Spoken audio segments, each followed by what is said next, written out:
My son's dad is going through some financial issues at the moment and struggling to make ends meet, and I try to be understanding. I try my best to give my son nice things. Now his nice clothes are reserved for going out. If he wants to play, that's fine, but he can go and play clothes. I do not want him playing in those clothes, and I send him over there with a bag of causal clothes. We go to mass every Sunday and I have him dressed nicely. Now during mass I gave him to my ex because at that point it is now his week to stay with Alex. However, every single time, Alex will come back to me and his clothes will be wrecked, whether it's played in dirt, ripped. The buttons are off, the jeans are stained or ripped as well. I've thrown out multiple shoes because my ex will not have him change into the play clothes, that I send him in and just let him play in the nice clothes. I do not have him like this all the time. I don't have him dressy or in his nice clothes all the time, just when we're going to something important. Most of the time he's in stuff that he can play in, and comfortable clothes. It's not like I have him in that all the time to where I'm always stopping playtime to change. At this point I'm so over the nice clothes being ruined because he refuses to dress him and play clothes for whatever reason. So before mass ends I will have my son take off the nice clothes and dress in casual clothes. I've been doing this for about 2 months now, and it has helped my bank account a lot to not have to spend a fortune whenever they get wrecked. I'll also point out that I tell him this multiple times, every single time he brings him back with nice clothes being ruined.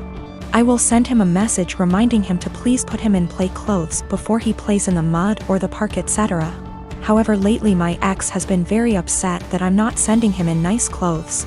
I told him that I used to, but he kept on ruining them for whatever reason, and I don't want them ruined. He's saying that I'm flaunting in his face that he's broke right now and can't afford to buy him such nice clothes. That is not at all the case. I said that that is his own insecurity talking because I have never ever done that, and I'm giving him multiple chances. I'd even be fine if he at least washed them to the point where they weren't unwashable and stained. However, he keeps saying that I am rubbing in his face that he can't buy him nice clothes right now.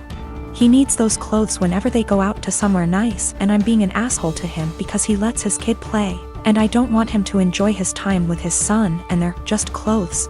I said if it has such a little significance to him then he doesn't need them that bad, and there is no argument here. He's pissed at me. I told her to a couple of my friends and family and they agree that I'm the insensitive to his situation. My sister Anna is special need. She has severe autism, and while she is verbal, most of her communication is physical, like sign language, due to her social discomfort. She does speak around family though and has pretty bad cognitive skills. She can't comprehend boundaries and lives with our parents so they can best watch her. I am getting married in 3 months. We planned a simple wedding and reception at my fiancé Michael's parents' barn and farm. Since it's all gonna be DIY and we aren't planning anything too expensive, we can do things pretty quickly since flowers, food and decor will be provided by his family. I sent out invites last week and I asked that Anna not come. I told my parents I understood that would mean they may not show up, but it was just a heads up. Why no Anna? She has an issue with touching Michael and trying to kiss him. At times when we were at my parents' house, Anna would try and grab Michael's hands, try to lean in to kiss him, or would have a really bad shutdowns if she wasn't allowed to be directly next to him. We've tried speaking to her, but there's only so much we can do when she doesn't really understand. I told my parents I just want one day for Michael to be my partner and not Anna's comfort person. They called me selfish and asked how I expected them to agree to something like this. They told me Anna is disabled and may never experience a wedding of her own, and while I have Michael for probably the rest of our lives, she'll have no one, and that Michael and I can be a little more understanding to the reality of her life. I feel like a total ass, and what they're saying has really gotten to me, and I'm starting to question my decision. My parents called me letting me know they won't be coming and that it's best I don't bring Michael around anymore since I've chosen some man over my sister. They told me that Anna wanting to kiss Michael and hug him is normal for a woman her age, and that she doesn't understand what her feelings mean. I suggested they try to redirect her during the wedding, but they said Michael is gonna be family to her and he needs to get over it. I suggested they watch the wedding via web, and they said that's not fair and that they deserve to see things in person. I asked if I could pay for someone with proper credentials to watch her that day while they attention, and they asked what I would do when they died, and if I'd pawn her off every time. I dropped the unfortunate truth bomb that I don't want to put any more of my life aside for Anna anymore. I did it up until I turned 18. And that Anna is not my life's responsibility and I won't be her keeper. I assured them I'd pay for her care, but if she's okay doing this to Michael, then I worry for if I ever do choose to have children and what she'd do to them. They said I was sick for suggesting she'd do anything to my future children and hung up on me. They sent a lengthy text telling me not to contact them until I could do the right thing. I am a 33 years old female, and I have had fertility issues for the past couple of years with my husband. He's 35. We went through with consultations, and while we had very promising results for treatment, the cost did give us pause. It wasn't that we couldn't afford it, we just weren't at the point yet where we were willing to pay. I discussed it with my husband and we were both fine with the idea of adopting. My cousin Tiffany, woman 25 years old, is adopted and she supported our choice in looking into it. However, this was a couple of years back, and during that time Tiffany was reunited with her birth parents, and she's been acting pretty hurtful to my aunt and uncle since then. She keeps making posts about how happy she is to know where she comes from and is happy about being reunited with her real family. She even talked about having her birth father walk her down the aisle as a chance to make up for lost time. Obviously, my uncle was very hurt about this, but when he voiced it, Tiffany got defensive. She called my uncle selfish, how this was about her, and that he knew what he signed up for when raising someone else's kid. Before the pandemic, Tiffany moved closer to where her bio mother lived so they could make up for lost time. And Tiffany kept making post after post about all the fun she was having meeting relatives, and how she called / video chatted with each of her bio parents multiple times a week. Meanwhile, she barely texted back my uncle and aunt once a month. I could tell how heartbroken my aunt and uncle were, but tried to give Tiffany her space, and the few times they said anything she accused them of being selfish and unsupportive. I think the biggest thing that broke them was when Tiffany promised to come by for my aunt's birthday and was even given the money to travel to them, but then never showed up.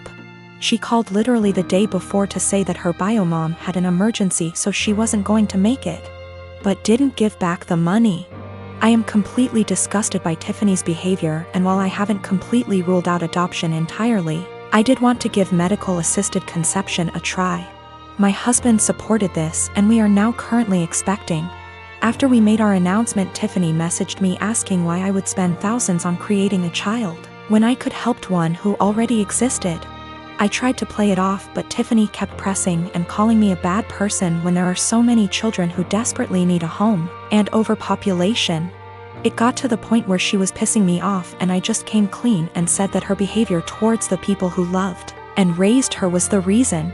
Tiffany got really upset, but I didn't care. However, her parents are now starting to say that I was wrong. I am 22 female, and I work full-time at a local steakhouse-style restaurant. There's a policy with the employees regarding free food based on the length of your shift, and the other day I was working a double, which meant I got 2 free meals, one at the end of my first shift and one at the end of my second. There are a few things we as employees can't pick for our free meals due to costs, but we still have access to nearly the entire menu. Another part of this policy is that if we pick something, and one of the ingredients required is almost gone, we're allowed to keep our pick and tell the customer that we're sold out of that particular item. This applies to all sides, salads, soups, etc. Usually though, if we say we're out, we really did run out regardless of employee meal picks. Anyways, on the day that I worked my double, we were about 2 hours out from closing, and I sat a couple who were on a first date. Just assuming by some things they said, plus he name-dropped a popular dating app. When they were ready to order their meals, the girl just so happened to ask for sirloin. But that was the cut I chose for my second meal, and we were down to our last one. I apologized and told her that we were out, and the pouted and told me she would need another minute to decide.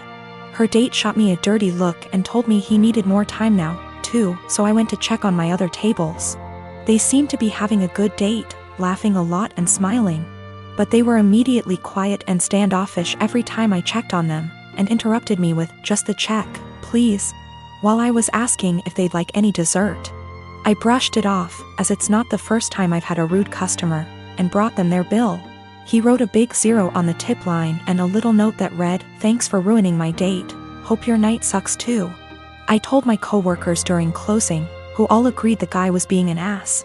But when I called up my dad the next day and the topic of work and those particular customers came up, he told me I should have been less selfish and just let the woman have the sirloin and that I should have picked something else. He told me they didn't handle it very well, but that young lady had probably been looking forward to that steak. You knew you could have given it to her and you didn't. I'm honestly a little disappointed in you. That really hurt my feelings and I've been wondering if I was actually in the wrong. I don't believe it was a money thing. The guy ordered a pretty expensive seafood dish and the girl had one of our pricier cocktails. The sirloin is not our cheapest steak option. Yes, I'm aware that it's a weird policy. But it's our policy and my bosses encourage employee satisfaction so that we can ensure customer satisfaction. I do not eat steak for free every day I work there. I have it once every 1 to 2 weeks.